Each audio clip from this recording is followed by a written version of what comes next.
एक बार भगवान भोलेनाथ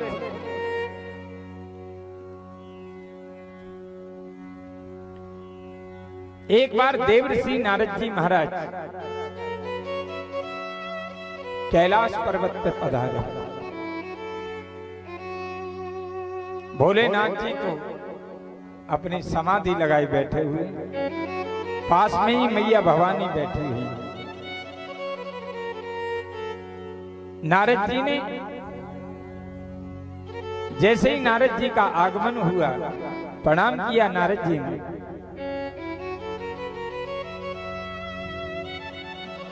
मैया भवानी ने कहा कि नारद, आज तुम्हारा आगमन बहुत दिनों बाद हुआ है, क्या बात है? नारद जी बोले, माता जी आजकल हमने लोगों के घर आना जाना बंद कर दिया। अच्छा, क्यों? माता जी सही बात तो ये है कि लोग एक दूसरे से प्रेम तब तक ही रखते हैं जब तक उनका स्वार्थ सिद्ध न हो, और जहां स्वार्थ सिद्ध हो जाता है वहां राम राम भी बंद हो जाती है।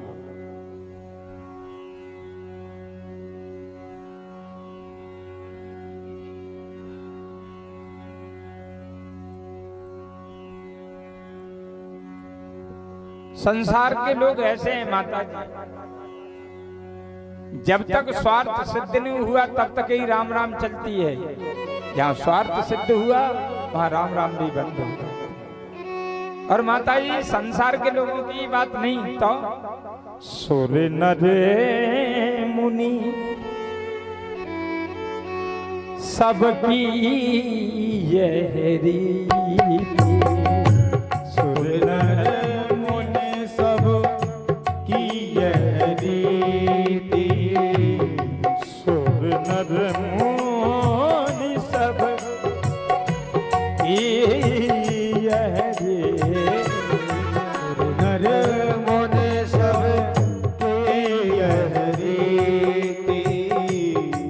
स्वार्थ लागी करें सब प्रीति, स्वार्थ लाग करें सब प्रीति, स्वार्थ लागी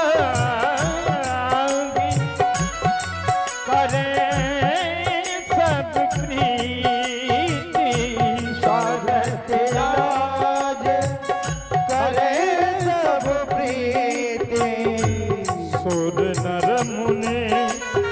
सब यह रीति, सुर नर मुनि सब की यह रीति, नर मुनि सब की यह रीति।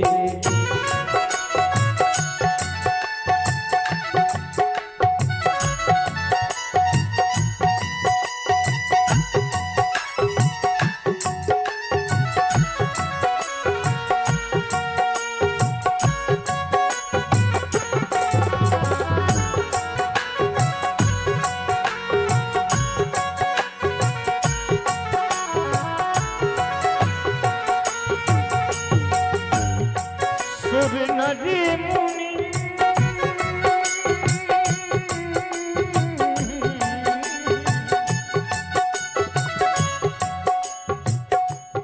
सुर नर मुनि सबकी यह रीति,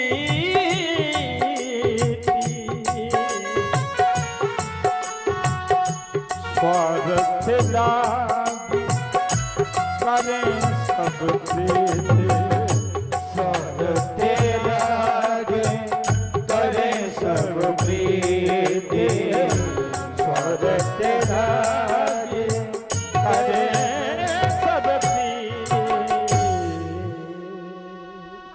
माता जी संसार के लोग बड़े चालाक हैं, एक दूसरे से जब तक ही प्रेम करते हैं जब तक हमारा स्वार्थ सिद्ध न हो जाए, और जहां स्वार्थ सिद्ध वहां राम राम बन। मैया भवानी बोली, नारद जी तू मेरे घर आया करे ना नारद, तो ऐसी अटपटी बात नहीं किया कर। मेरे घर में तो शत्रु भी मित्र बन करके रहते हैं। मेरे घर में शत्रु भी मित्र बन करके रहते हैं। भोले बाबा का वाहन ना दिया, मेरा वाहन सिंह। भोले बाबा के कंठ में भुजंग पड़े हैं और भोले बाबा के कंठ में भुजंग पड़े हुए हैं। मेरे एक बेटे का वाहन है चूहा, दूसरे का मोर। अब बताओ इनमें से कोई एक दूसरे का मित्र लग रहा है? एक दूसरे के दुश्मन बैठे हैं। पर मजाल है दुश्मन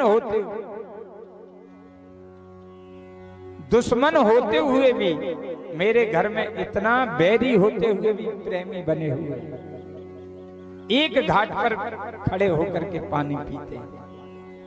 नारद जी को लगा कि मैया को अपने परिवार पर बहुत घमंड है, मैया को अपने परिवार पर बहुत घमंड है, तो हमारा भी नाम नारद नहीं। अगर आज इनके घर में आग न लगाई तो। नारद जी बोले माता जी जो आप कह रही हो वो देखने को मिल रहा है, लेकिन एक बात कहें माता जी। बोले बताओ। बोले माता जी सारी चीजें समझ में आ गई, पर यह समझ में नहीं आया कि भोले बाबा जो अपने गले में माला पहने हैं, मुंडों की माला पहने हुए हैं ना, किसके मुंडों की माला पहने ये पता। अब मैया भवानी ने सोचा क्या कहूं। नारद जी बोले माता जी आपने बताया नहीं कि भोले बाबा जो मुंडों की माला पहने हुए हैं ना, वो किसके मुंडों की माला है? मैया भवानी बोली कि नारद मैंने कभी भोले बाबा से पूछा नहीं। लो अभी तो कह रही थी कि मेरे भोले बाबा तो भोले बाबा ही, उन्होंने तो कोई रहस्य आज तक छुपाया ही नहीं है। और हमने पूछा कि जो किसकी माला पहने हैं भोले बाबा, तो आपको पता नहीं। भोले बाबा आपसे बहुत प्रेम करते हैं। तो माता जी जहां प्रेम होता है ना, वहां दुराव नहीं होता, छिपाव नहीं होता। यही तो प्रेम की पराकाष्ठा है। जहां प्रेम होता है वहां छुपाव नहीं होता। और आप कह रही हैं कि भोले बाबा तो हमसे बहुत प्रेम करते हैं, तो फिर ये मुंडों की माला किसकी पहने?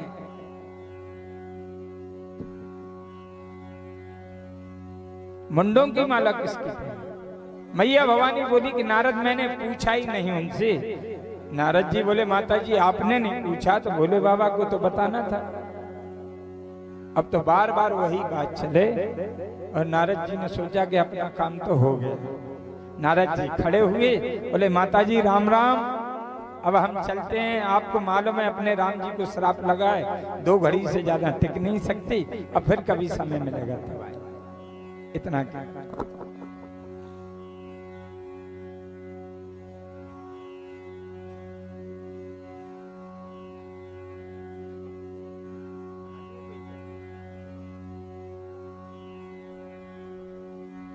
नारद जी महाराज वहां से चले गए। समय बाद भगवान भोलेनाथ की समाधि खुली और मैया के पास पहुंचे। मैया भवानी के पास पहुंचे और कहा कि ये देवी जी आपका ये चेहरा क्यों उतरा हुआ है? मैया भवानी बोली अब आगे कुछ कहो नहीं। बोले क्यों? बोले जैसा तुम्हारा स्वरूप है ना वैसा ही मन है, जैसा तुम्हारा रंग है वैसा ही मन है।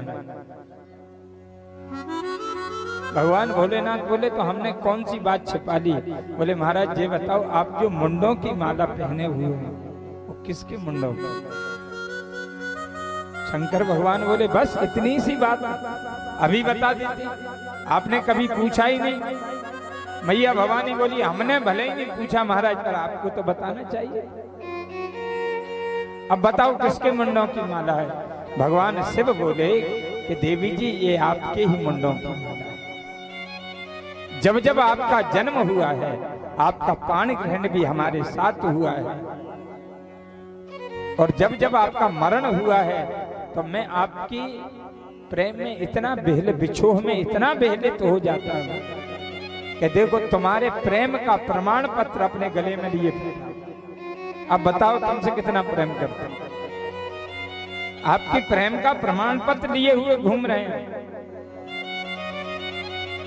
अच्छा महाराज सही बताना, ये हमारे ही मुंडों की माला है। हाँ मैया भवानी बड़ी एक बात पूछे महाराज, बुरा नहीं माना था, पूछो क्या पूछना है। बोले महाराज सच बताना, हम इतनी बार मर चुके। भगवान ने कहा और क्या है, इतनी बार मर चुकी तभी तो ये माला पहने। बुरा न मानो महाराज, तो एक बात पूछ लें। बोले पूछो। बोले महाराज ये बताओ, हम इतनी बार मर गए और तुम्हारा कुछ नहीं बिगड़ा? हम इतनी बार मर चुके और तुम्हारा कुछ नहीं बिगड़ा? भगवान शिव बोले कि देवी जी हमने अम्र कथा का पान किया है, इसलिए मेरा किसी काल में मरण नहीं होता। मैया भवानी बोली तो महाराज अभी तक तो बाहर से ही काले थे, अब अंदर से भी काले हो। इतना बड़ा रहस्य आपने हमसे आज तक छुपा रखा, बताया नहीं। आपने तो अमर कथा का पान किया, इसलिए अमरनाथ बने बैठे हो, और ये मरना जीना हमारे पीछे पड़ा हुआ। भगवान शिव ने कहा क्या चाहती हो? मैया ने कहा कि हम वही चाहते हैं जो कथा, जो अमर कथा आपने सुनी है ना, वह कथा हमें भी सुना। तो भगवान ने कहा चलो देवी जी ऐसी इच्छा है तो सुनाते। आज भोले बाबा मैया को लेकर के पहुंच गए। कहा सर्वत्र भ्रमण कर करके देखो कोई बैठा तो नहीं है। देखा तो कोई नहीं है, एक सुख विगलित अंडा पड़ा हुआ जिसमें जीव प्रभावित नहीं, सुख विगलित अंडा पड़ा हुआ है। मैया भवानी ने आकर के भगवान से कह दिया महाराज मैं सर्वत्र घूम आई, कहीं कुछ नहीं। भगवान शंकर ने अपने डमरू का निनाद किया, सारे पक्षी पलायन कर गए, समाधि लगाई और बोले मैया भवानी से बोले सुनो देवी जी ये अमर कथा जो है ना हम आपको समाधि भी सुनाएंगे, इसलिए निवेदन शर्त एक है, तब सुनाएंगे। कब? बोले जब हुंका देती रहूंगी, बोलते रहना। मैया ने कहा ठीक है महाराज। और भगवान शिव ने कथा सुनाना प्रारंभ किया। भगवान नाम का जयकारा बोलो रामचंद्र भगवान की जय हो। समाधि लगा करके बैठ गए, कथा सुनाना प्रारंभ किया। अच्छा होता क्या है, जब गहन मुक्त का प्रसंग चलता है, आध्यात्मिक प्रसंग चलता है, तो हमारी माताओं बहनों को ना उबासी सी आने लगती है, पता नहीं पंडित जी क्या सुना रहे हैं। जब मर्म की बात आती है ना तब उबासी सी आती है कि आप क्या सुना रहे हैं, पता नहीं कुछ भजन सुना दें तो ठीक है। और वही हुआ, भगवान उद्धव का बड़ा प्रसंग चल रहा है, ज्ञान के ऊपर चर्चा हो रही है। अरे मैया भवानी धीरे धीरे सुनती सुनती सो गई। अमर कथा सुनते सुनते उस अंडे से जीव प्रभावित हुआ, और वो एक अमर कथा सुनते सुनते एकदम खूब बड़ा हष्ट पुष्ट हो गया, और जैसे मैया बोल रही थी वैसे ही बोलने लगा। तोते की आदत होती है, जैसा पढ़ाओ पढ़ता बोलने लगा। और मैया सो गई, और जब कथा पूर्ण हुई तब भगवान ने जयकारा दिया, बोलो वृंदावन बिहारी लाल की। जो मैया भवानी की नींद खुली, बोले मैया महाराज ये बताओ फिर उद्धव ने क्या कहा? भगवान से बोले उद्धव ने क्या कहा? कथा तो पूरी हो गई, तुम कहां थी? बोले महाराज मैं सो गई थी। सो गई? तो ये हुंका कौन दे रहा था? जो पीछे पलट करके देखा जो तोता राम जी हुंका दे रहे। भगवान शिव ने त्रिशूल उठाया, इस चोर ने मेरी चोरी से कथा सुनी है ना, मैं इसको जिंदा नहीं छोड़ूंगा। जो त्रिशूल उठा करके मारने को दौड़े, तोताराम जी वहां से उड़ करके 9-2-11। तोताराम जी आगे, भगवान शिव पीछे त्रिशूल दिए जा रहे हैं। आज व्यास जी की धर्म पत्नी ऋतु धर्म से निवृत्त होकर के अपने केसों को सुखा रही थी। सुखाते समय जमाई आई, जमाई लेने के लिए मुंह फाड़ा, और जैसे मुंह फाड़ा वैसे तोताराम जी मुखद्वार से उदरस्थ प्रवेश हो गए। बोलो भगवत महापुराण की। भगवान शिव पहुंचे, आवाज लगाई व्यास जी महाराज को, व्यास जी बाहर आइए भोलेनाथ आइए, बड़े भाग गए आप पधारे। भोलेनाथ बोले आएंगे नहीं, तुम्हारी पत्नी के उदर में एक चोर पहुंच गया है, उसे बाहर निकाल दो, और नहीं निकाला तो मैं त्रिशूल से यहीं समाप्त कर दूंगा। व्यास जी ने कहा महाराज, संसार का ऐसा कौन सा चोर है जो आपका कुछ चुरा सके? किसी की हिम्मत है आपके पास भी पहुंच जाएगा? गले में देखो तो भुजगिंद हारम, भुजंग, बड़े बड़े भुजंगों के हार पहने।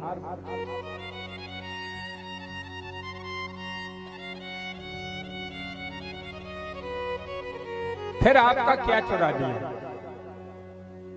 भगवान शिव बोले, उसने अमर कथा का चोरी से पान किया है। व्यास जी बोले अमर कथा का मतलब? बोले जो अमर कथा सुन लेता है वह अमर हो जाता है। व्यास जी हंसते हुए बोले, भोलेनाथ आज आपने ज्यादा भांग तो नहीं चढ़ा रखी? क्यों? बोले आप ही कह रहे हो कि जो अमर कथा सुन लेता है वह अमर हो जाता है, और इधर आप ये भी कह रहे अगर बाहर नहीं आया तो मैं उसे समाप्त कर दूंगा त्रिशूल से। अगर आप समाप्त कर दोगे तो फिर आपकी अमर कथा का क्या महत्व रहेगा? तब भगवान शिव वहां से चले। समय आने पर आज व्यास जी महाराज से उनकी धर्म पत्नी ने कहा, महाराज मुझे बहुत कष्ट हो रहा है, ये बालक कब बाहर आए? भगवान शिव ने कहा, सुख तेरी माता को बहुत कष्ट हो रहा है, अब बाहर आ जा। सुखदेव जी बोले, पिताजी मैं बाहर नहीं आऊंगा। क्यों? बोले अगर बाहर आ जाऊंगा ना तो भगवान की माया मुझे पकड़ लेगी, इसलिए मैं बाहर नहीं आऊंगा। आत्मा भगवान के यहाँ से बड़ी पवित्र होकर के आती है, और पर इस जगत में आकर के ही मटमैली होती है। जैसे कि बादल से गिरी हुई बूंद भूमि परती जहां ढाबर पानी,